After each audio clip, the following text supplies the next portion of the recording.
Hello, this is Aileen. I hope this PMP sample question helps you on your pursuit of your PMP credential. A new project manager has joined your PMO. He has many years of experience and suggests that you use an activity on arrow diagram. You mentioned to him that one of the drawbacks of these diagrams is, so what's a key word or phrase in the question? Drawbacks. Okay. Drawbacks would be a key word or phrase. And any other key word or phrase? Arrow diagram. Yeah, so activity on arrow diagram and drawbacks. So ask yourself, what do you know about activity on arrow diagrams? I'll tell you, they only allow for one type of relationship. Anyone know which type of relationship? Start to finish. Not start to finish. They allow for the most common type.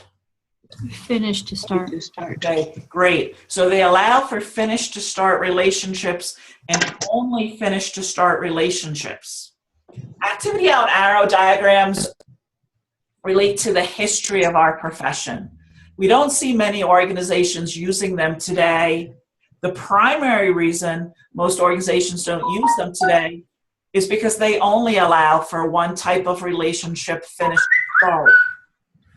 And even though this is the most common relationship, it is not the only relationship. On this slide here, I'm reminding ourselves, what did we just learn, or maybe what did we just review about activity on arrow diagrams? If you're not used to an activity on arrow diagram, I have a picture of one. You can see the arrows sit on, the activities sit on the arrows.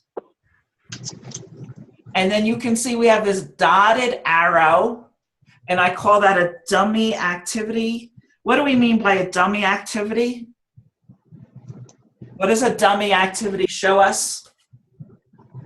Would it be something that's not on the critical path?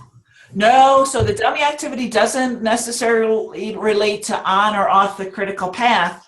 The dummy activity shows a relationship where there is no activity. So let's look at the diagram in front of us.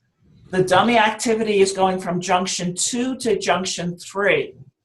So it is telling us, or I'll ask it as a question, it's telling us which activity needs to finish before activity C may start. Activity 3. Okay, so if we ignore the dummy activity, activity D needs to finish before activity C can start. And then if we look at the dummy activity, that tells us that also activity A needs to finish before activity C can start. So if activity on arrow is a new idea for you, and I'll tell you it's a new idea for almost everyone, you might want to review just one or two of these before you take the exam. Most of you here already have my network diagramming book, so you know I have a few in there. Hello, Aileen here again. I hope this sample question helped you. For over 1,000 more sample questions similar to this one, please join our self-study program online with Aileen. Thanks.